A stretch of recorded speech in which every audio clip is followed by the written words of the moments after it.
Strong nonprofit organizations contribute to a vibrant economy and quality of life. Recognizing the need to strengthen regional nonprofits and building on its community-based learning program, University of Wisconsin-Parkside and its partners competed successfully to win $2.5 million in federal grants. These grants provided an unprecedented opportunity for the community to invest in capacity building of its nonprofit organizations.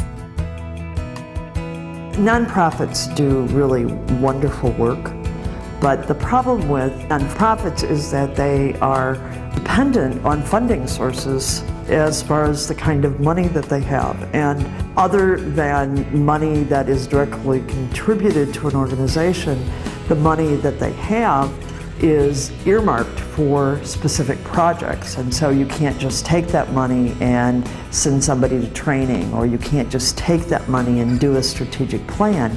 You have to use that money for what the funder wants you to use it for.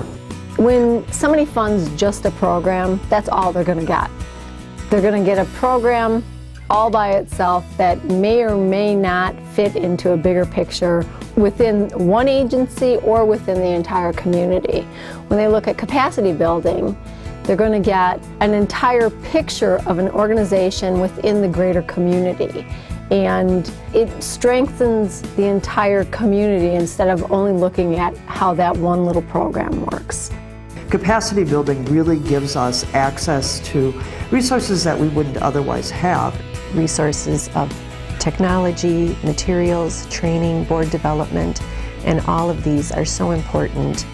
When funders fund people to build capacity, they help organizations move to a level that that organization can't move to by themselves. Without the assistance of the CAN staff, I would be searching for resources, searching for information to help my organization be stronger and more capable. We were an organization that was literally on the border of closing our doors after many years because the economy was troublesome, expenditures had gone up, income had gone down. There were some organizational structural changes that we really needed to make. So they brought in their expertise, gave us some information about reorganization. We successfully got one of the capacity building grants, and those grants have been tremendously helpful to us.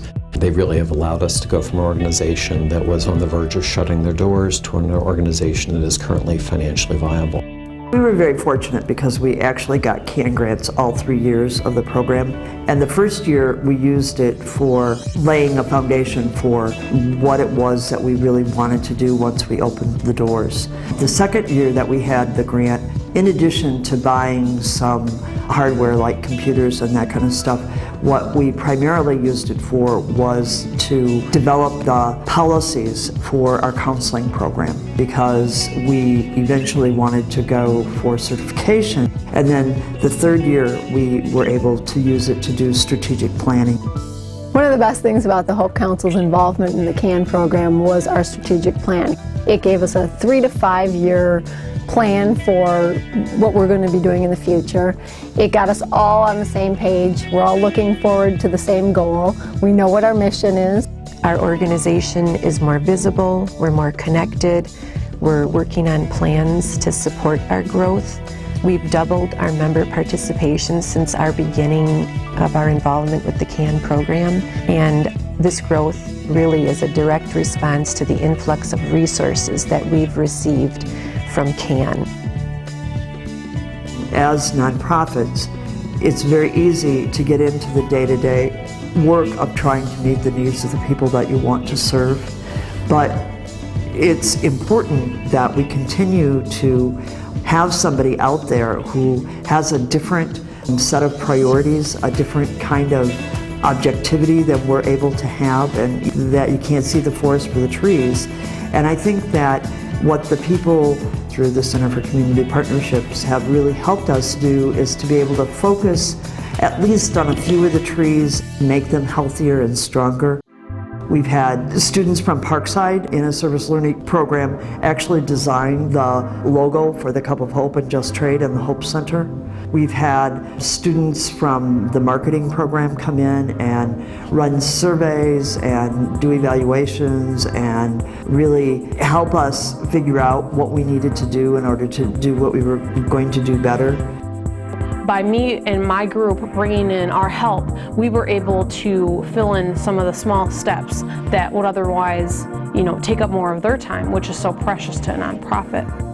By us doing this and being able to get class credit for it, not only was it a benefit to them, but it was also a benefit to us because we were able to work with somebody that, with an organization that is in the real world. This isn't coming straight out of a textbook.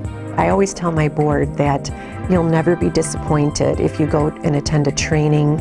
They don't ever waste our time. Everything that they present is something that can be used by the organization. It's high quality. They keep our best interests in mind. They, continue to help us to network. So we're always, so much better by being involved with them because whenever we leave, we're always equipped in a new and fresh way. Everything from the training that they provide to helping us to connect and collaborate as agencies. I can't say enough about them and the talent and the resources that they've provided to the communities of Kenosha and Racine. Without the financial wherewithal, without the ability to help restructure and strategize for the future, many nonprofits will go under, as we nearly did. As I said, were it not for CAN and our generous donors, I don't think that the Transitional Living Center would be existent today, and women and children, in our case, would be on the streets. Through the CAN programs, over 80 nonprofits received free training. UW Parkside students completed over 100 projects for 46 organizations, and 54 organizations received a total of $1.2 million in financial assistance.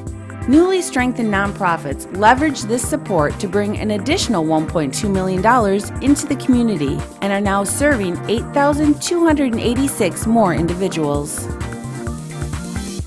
UW Parkside's partner agencies included the cities of Kenosha and Racine, Gateway Technical College, Kenosha County Human Services and Kenosha County Job Center, Kenosha County UW Extension, Racine County Human Services and Racine County Workforce Development, Racine County UW Extension, United Way of Kenosha County, and United Way of Racine County.